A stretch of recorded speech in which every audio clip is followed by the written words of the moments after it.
Et bonjour à tous. Salut. Nous sommes dimanche 1er septembre et nous sommes arrivés à notre 44e parc national, le Great Basin National Park. Et il est 9h du matin. La particularité de ce parc, c'est qu'il est en hauteur avec le mont Wheeler, qui est ici, à 13 066 pieds, un truc comme ça, ce qui fait un peu plus de 3000 mètres.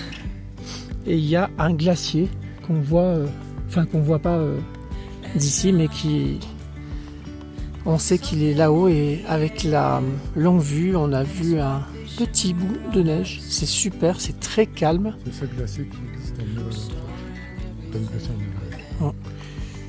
Mais c'est calme. C'est très calme, il y a 143 000 visiteurs par an. Et c'est très sympa. Allez, on va se balader un peu.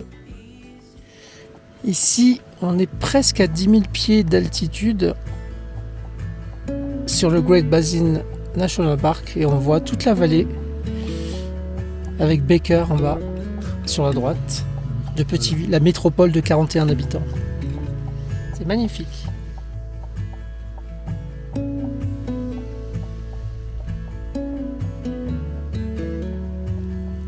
Et voilà, on est arrivé sur le Wheeler Peak Overlook. Et là, on voit bien le glacier avec les neiges éternelles. C'est super beau. Et voilà, on est au Summit Trailhead de Great Basin. Les gens sont garés ici. Elle nous avait prévenu, il y a 22 places. Et toutes les places sur le bord de la route autorisées sont prises. Donc on ne peut pas aller marcher tant qu'il n'y a pas une place qui se libère. A priori, les gens qui viennent randonner ici font une rando pour aller au glacier qui est là-haut, qui fait 5 heures. Donc ça va être compliqué pour nous de trouver une place et de randonner, et deux rangers veillent au grain. Alors on a trop de la chance parce que juste au moment où je suis allé voir le panneau des randonnées, on va aller faire Stella Lake. Il y a une voiture qui est partie et donc on a pu se garer. C'est trop top. On va aller faire une petite rando de 2,6 miles, 3 km 2. On passe par la route. Là. Ça te va? Nous voici partis pour le Stella Lake Trail. En pleine forêt, c'est super bien, il fait frais. Il faisait 67 degrés Fahrenheit.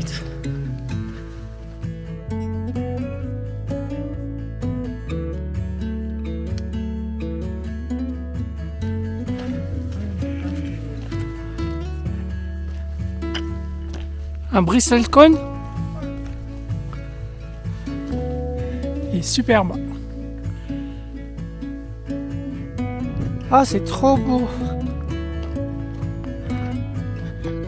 On arrive donc par le Wheeler Peak Trail parce que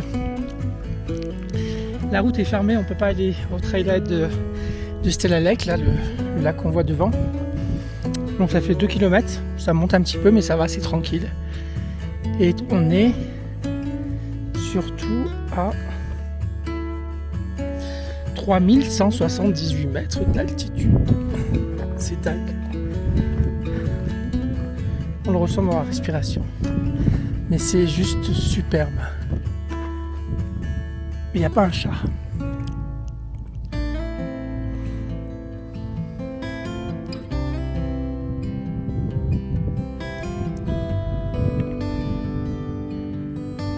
Il vient chercher à manger. Il a faim. Touche pas à mon Groot. Ça va, bébé?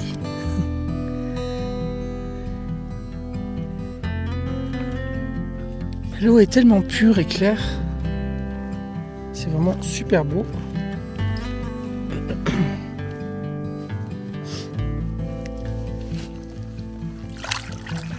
Et congelé en même temps.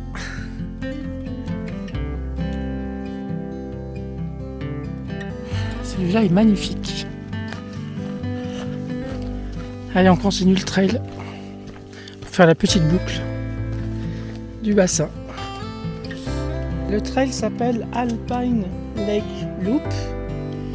Donc on a vu Stella Lake et maintenant on va voir Teresa Lake. Il se met à pleuvoir. On est en t-shirt.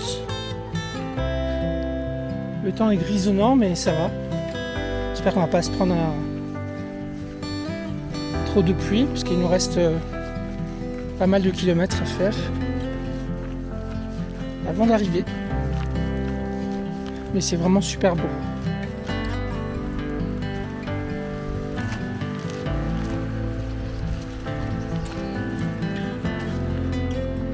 Alors le vent se lève, il fait un peu frisquette. Hein.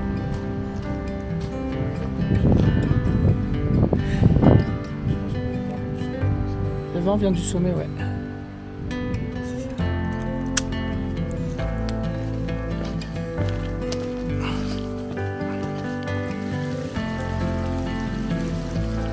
On finit notre petit trail, notre petite loupe par la route, parce que c'est fermé. Mais on y est allé quand même en prenant soin de ne pas marcher sur les zones de travaux. Et on est presque arrivé. On a cette belle vue du glacier. Et là, c'est notre parking. On s'arrête rapidement sur la route pour faire une prise de cette vue magnifique. Parce qu'il n'y a pas beaucoup de points d'arrêt.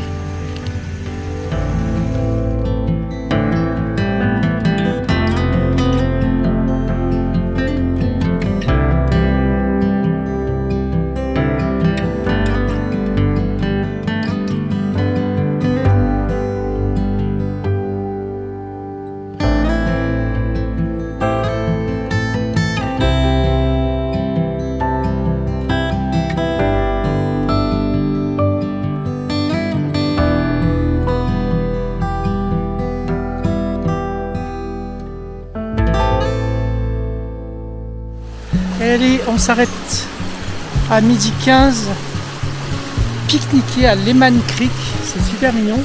C'est un camping, mais en bas il y a une picnic area.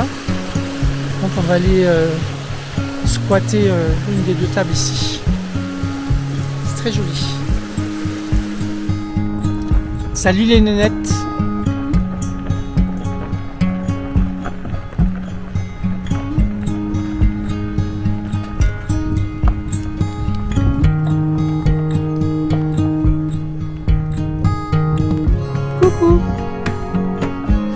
Alors on a entamé à la sortie du Great Basin National Park. On a entamé notre traversée de la Loneliest Road 50.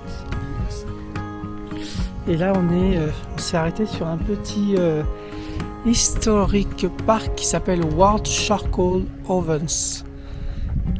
C'est 10 balles par personne. Et on est parti voir des fours, c'est ça Laurent? C'est des anciens fours dans lesquels ils fabriquaient en fait du charbon de bois pour les mines des environs. Qui brûlaient du bois pour faire du charbon de bois qui récupéraient après pour utiliser dans les mines. Donc c'est des fours en forme de ruches qui font près de 10 mètres de haut. Allez, on va voir ça. En fait, voilà, ça fait 8 mètres de large sur 9 mètres de haut.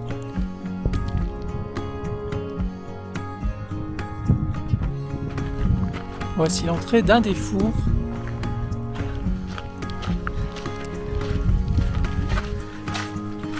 Je rentre pile poil, sans baisser la tête. Ça, c'était pour les prises d'air, j'imagine. Ou pour jeter le bois. Le bois arrivé par là.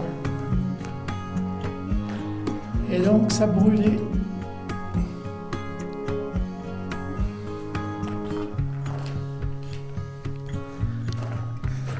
C'est un giga barbecue quoi.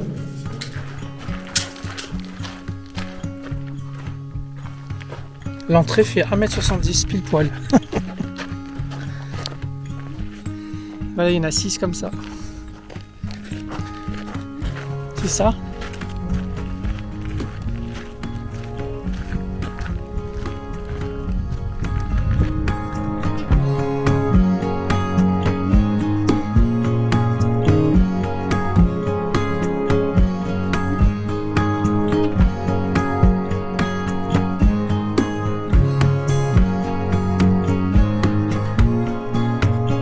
Allez, c'est parti pour une traversée du Nevada d'est en ouest sur la US 50, The Loneliest Road in America, de Baker à Carson City.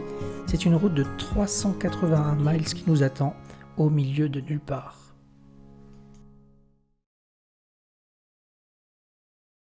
Et coucou. Bonjour. Nous voilà arrivés au début des deux dernières semaines calendaires de notre road trip. On est lundi 2 septembre et on attaque aujourd'hui à 9h moins 10 la US 50 dont on voit le panneau ici, la Highway 50 qui est la route la plus solitaire des États-Unis. Voilà, donc on part de Ely et on va à Fallon. Ouais, c'est bien. Et on s'arrête entre-temps à Eureka. Entre autres, voilà. Allez, à tout à l'heure.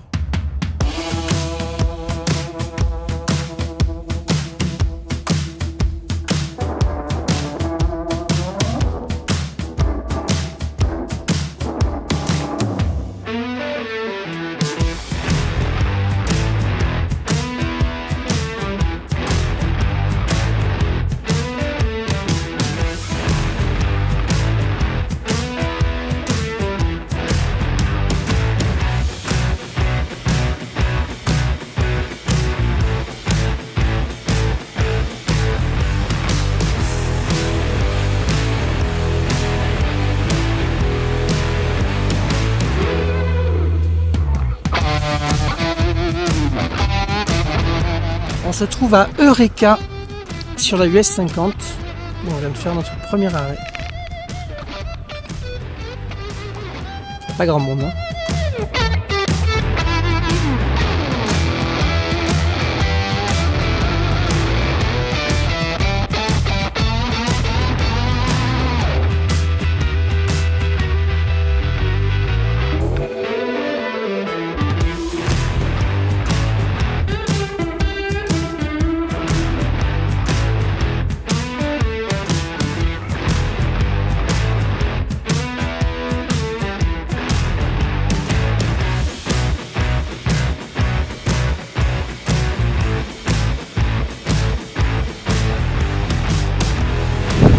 Petite antilope.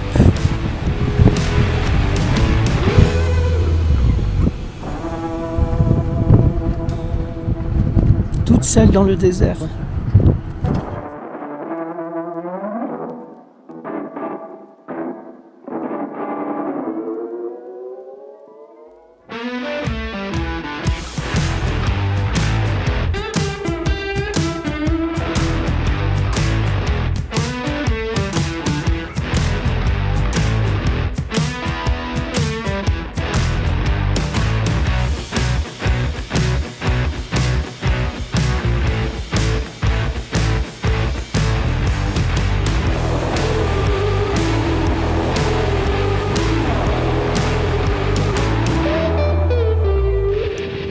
Alors on est toujours sur la US 50, déserte, enfin il y a quand même un peu de gens, de voitures.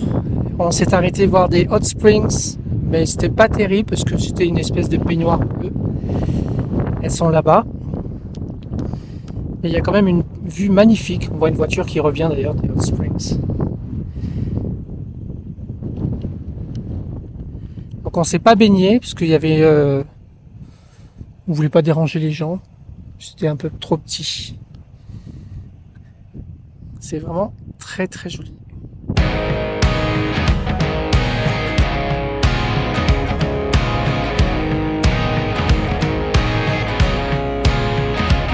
Nous sommes arrivés à Austin. Faire tamponner notre petit carnet. C'est tout mignon, c'est tout petit, hein.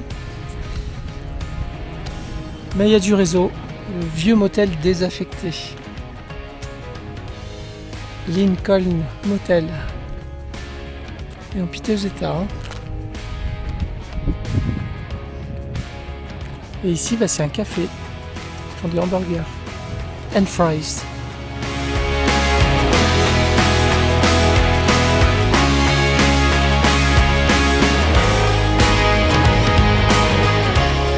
On s'arrête sur une Une station du Pony Express. C'est un sentier qui permettait de distribuer le courrier.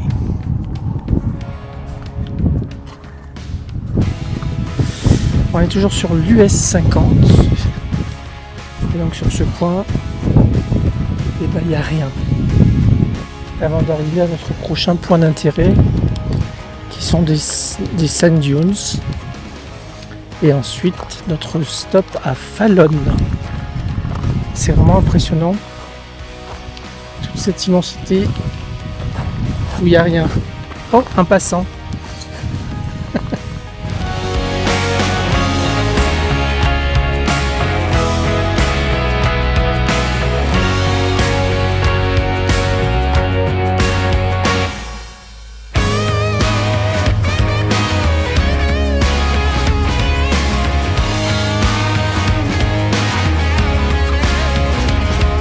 Alors toujours sur l'US 50, on a fait un petit peu de route direction Fallon et on se trouve à Sand Mountain Recreation Area. C'est une sorte de Great Sand Dunes au milieu du désert. Vu de loin, c'est ultra impressionnant. En fait, on voit une espèce de nuage, c'est un nuage de sable, ça vient de 30 miles plus loin là-bas et ça emmène sur la dune. Et après c'est bloqué par les montagnes.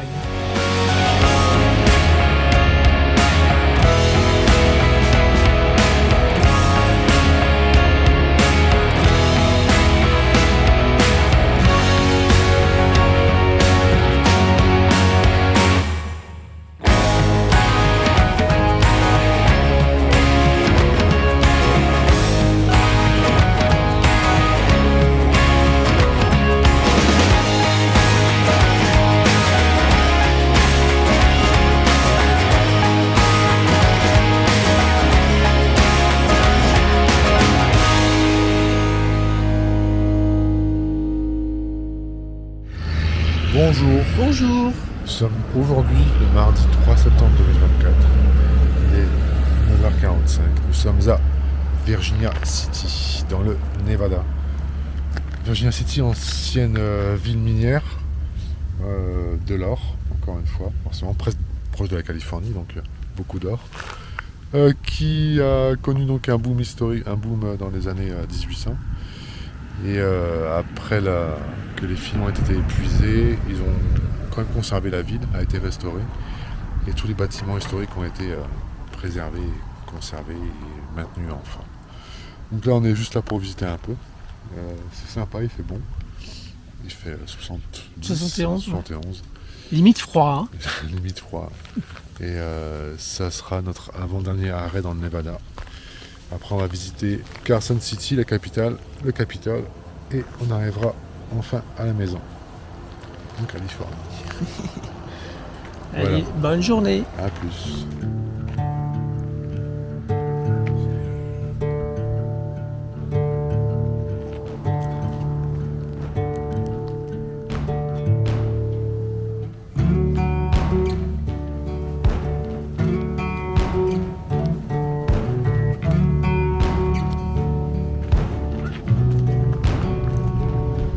Voiture avec un arbre qui pousse à l'intérieur.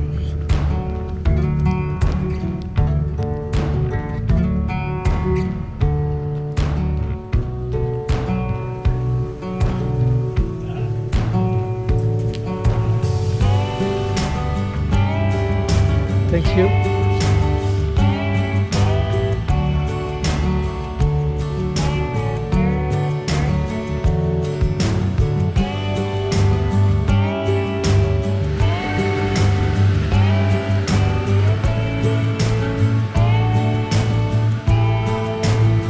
Dingue, hein.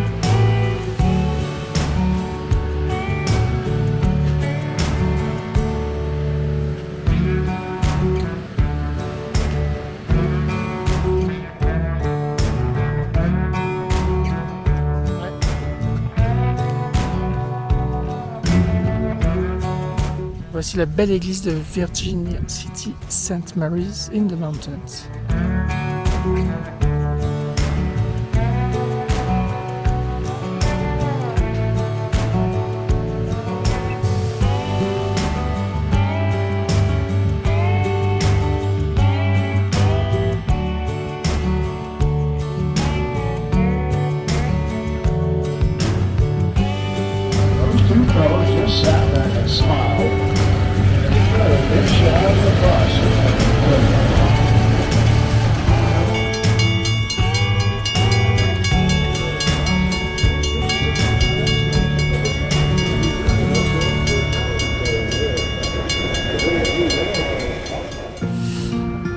Nous voici arrivés à la capitale du Nevada, Carson City.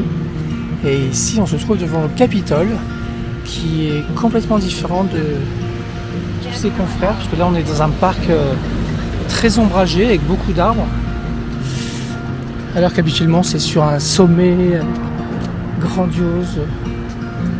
Mais là, c'est complètement différent. Même la coupole est différente. Et c'est très sympa. Carson City, Nevada. Le parc entourant le Capitole est vraiment super beau.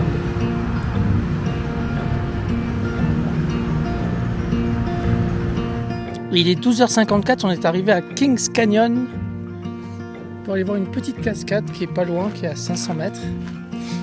Juste après avoir pique-niqué au soleil. Elle fait une hauteur de 46 pieds. C'est pas ça que t'as dit?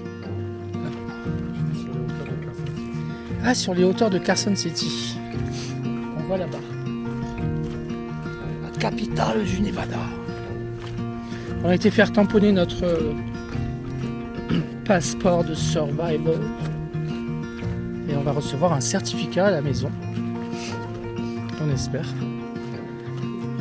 Un diplôme comme quoi on a survécu à la US 50. C'était très joli. Au fur et à mesure où on monte, on voit de mieux en mieux Carson City. Une belle vue, il fait très beau et chaud.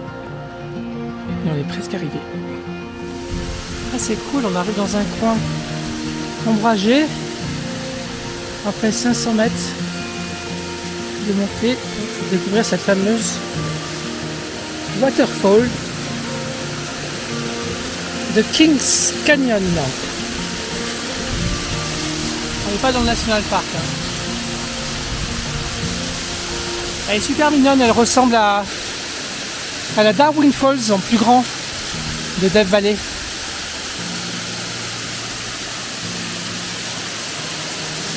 Et puis bien fait. On va se poser 2 minutes, c'est cool.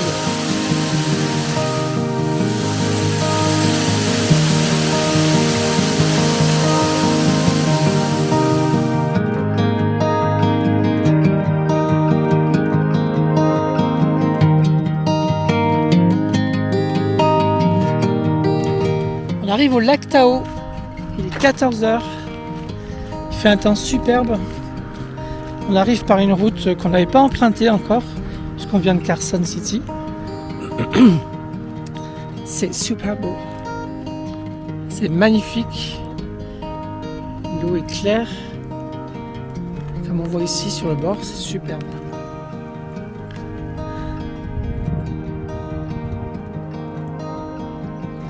Laurent va faire le test du rocher. De l'autre côté. Est-ce que tu rentres?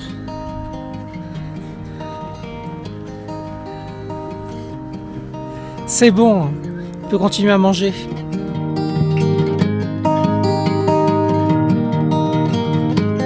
Nous sommes arrivés dans le camp Richardson à Lac Tahoe, South Lac Tahoe. C'est un camp historique. On a une cabine dans la forêt, c'est top. Et là, on va à la plage. Direct. Nous voici au lac Tahoe. Avec les seuls êtres qui se baignent sont 4 canards. Tellement elle est congelée. Elle est cependant super claire. Et il fait super beau, mais elle est vraiment très très froide. C'est le top.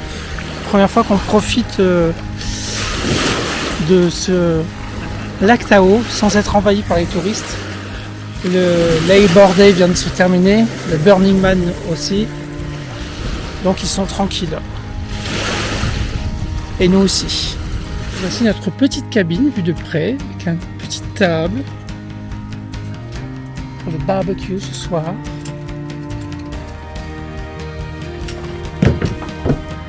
Ouais. Thank you. Lake. Ah bah il y a tout ce qu'il faut pour cuisiner.